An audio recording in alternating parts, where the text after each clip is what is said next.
Je suis à Agoville aujourd'hui. Je suis dans l'une de mes villes de naissance et les personnes qui ont pu acheter mon livre ont l'information sur mes origines, sur toutes mes sources. Je vois des fois des gens demandent, tu es Annie, tu es Abbé et tout. Tous ceux qui ont acheté savent aujourd'hui les 4 coins d'où je viens. Et ça, c'est vraiment très bien, donc d'avoir un petit contact, un petit rapprochement.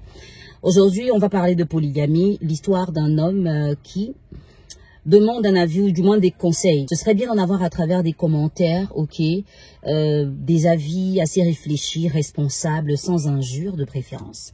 Je suppose que tout le monde est éduqué sur cette page.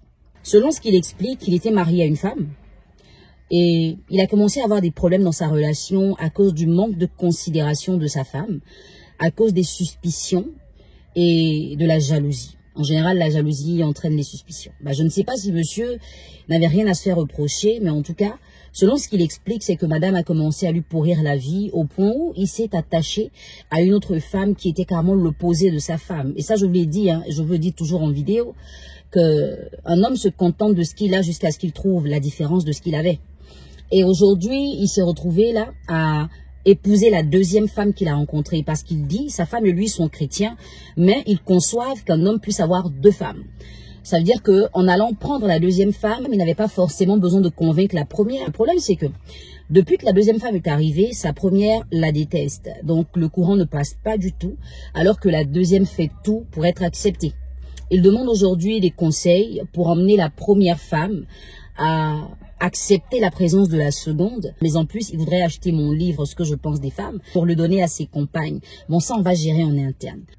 Monsieur, vous savez, l'hypocrisie est la chose qui est manifestée assez facilement par les femmes. Une femme qui va dire, moi en tout cas, si tu me trompes, je préfère que tu me dises la vérité, je ne veux pas le découvrir par quelqu'un d'autre. Mais quand l'homme dit la vérité, ça devient un scandale. Ok ? La femme va dire, ah non, moi je suis pas jalouse et tout. Mais il suffit qu'elle te voie avec une femme qu'elle ne maîtrise pas pour qu'elle te casse une bouteille sur la tête. Donc quand votre femme vous a dit qu'elle n'avait pas de problème avec la polygamie, c'était peut-être un concept qu'elle a développé parce qu'elle ne pensait pas que vous alliez arriver jusque-là. Certainement qu'elle ne se remettait pas en cause et donc elle n'admettait pas que son comportement pouvait vous emmener dans les bras d'une autre femme. Elle estimait que la relation qu'elle avait avec vous était sécurisée, d'autant plus qu'elle n'avait rien à se reprocher. Certaines femmes pensent que réussir une relation, c'est juste être fidèle, mais elles ont du mal à donner la place à l'homme, donc le considérer, le respecter et ne pas l'étouffer surtout. Parce qu'il y a des hommes qui sont naturellement infidèles, qui ne peuvent pas se passer d'avoir des copines. Et il y en a qui, quand ils sont dans une relation, la respectent du début à la fin. Mais quand ils ont des femmes qui ne se font pas confiance et qui ont été trompées à répétition, elles commencent à les voir comme tous les hommes de leur vie. Ça devient de la fouille, les doutes, les problèmes. Et ça emmène donc l'homme à se dire, ok, j'ai rien fait, on m'accuse, autant le faire. Voici un peu le plan dans lequel vous vous êtes retrouvés. Mais est-ce que madame pensait vraiment que la polygamie, c'était pour elle? Non, elle ne le pensait pas. Elle l'a dit juste pour le dire. Aujourd'hui que vous manifestez la polygamie, elle va vous témoigner concrètement par son comportement qu'elle n'est pas d'accord avec. Mais le plus important, vous l'avez dit dans votre message, vos 2 femmes ne vivent pas ensemble. Elles n'ont pas besoin d'être des amies. Qu'est-ce qui pourrait occasionner une rencontre qui fait que la première ne salue pas la deuxième? Je pense que quand on a décidé d'être polygame à l'ère actuelle, on devrait avoir la confrontation de l'esprit actuel des femmes qui ne sont pas avec la polygamie, qui ne sont pas pour la polygamie.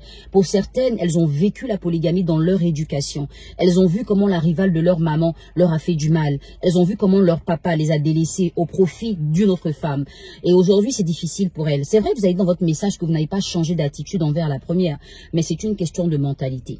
C'est une question de culture. C'est une question de blessures du passé. Et c'est une question de jalousie. Déjà que, avant d'avoir une rivale, elle vous soupçonnait. Aujourd'hui, même si vous dites que vous avez changé de vie, que vous êtes assez correct, elle ne peut pas le croire. Votre réalité est difficile à cerner. Contentez-vous donc, monsieur, en tout cas si vous assumez votre choix, parce que je pense que vous l'assumez, contentez-vous de vivre votre relation avec la première, ensuite de vivre une relation avec la seconde. Mais ne cherchez pas à vivre une relation avec les 2. C'est pas possible. Vous ne pouvez pas obliger une femme à accepter une autre qui partage son mari. Elle n'est pas obligée de l'accepter. Vous devez comprendre que ces femmes-là qui avant ont accepté la polygamie, des fois n'avaient pas le choix. Elles ne pouvaient pas dire non parce que leur famille voulait qu'elles soient maintenues dans le mariage pour l'honneur de celle-ci. Aujourd'hui, nombreuses sont ces femmes qui comprennent qu'elles ne sont pas obligées de rester mariées à un homme qui veut une deuxième femme. Et si votre femme reste quand même, c'est peut-être parce qu'elle a encore des sentiments ou qu'elle n'a pas envie d'être seule. mais elle ne reste pas pour être amie à la deuxième. Que chacune reste à sa place. D'accord? Contentez-vous d'être un homme à la hauteur des attentes de sa famille, ou de ses deux familles, parce que désormais vous en avez deux, n'est-ce pas? Prenez soin de la première, de la deuxième, des enfants, et je pense que la confiance pourrait s'installer avec le temps, si évidemment la seconde ne change pas. Parce qu'il y en a aussi qui sont de grandes manipulatrices. Qu'est-ce qu'elle pourrait pas faire pour vous faire croire que je viens en paix, mais elle ne m'aime pas? Pour que vous commenciez à détester la première et dire que c'est elle qui cherche des problèmes. Mais observez-les, regardez-les. Si vous restez un mari correct, si vous arrivez à bien prendre soin d'elles, elles ne deviendront pas les meilleures amies du monde. Mais il y aura quand même de la courtoisie. Parce qu'il est vrai, si vous faites des enfants avec les deux femmes, vos enfants doivent se connaître. Il faut donc un minimum de courtoisie pour que les enfants de la première et de la deuxième puissent se fréquenter. Mais je crois que ça viendra avec le temps. Il ne faut pas forcer les choses. Avez-vous déjà acheté le livre du moment? Ce que je pense des femmes. Il a été écrit par moi, Nel Jamila, coach certifié en développement personnel et en gestion matrimoniale, désormais écrivain. Ce livre est destiné aussi bien aux femmes qu'aux hommes. Il est à lire pour éviter de faire ou reproduire les mêmes erreurs.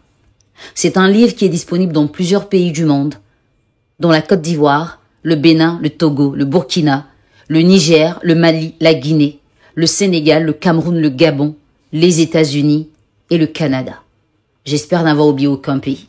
Si vous avez envie de l'acheter, regardez la liste des descriptions, appelez le numéro de votre zone géographique.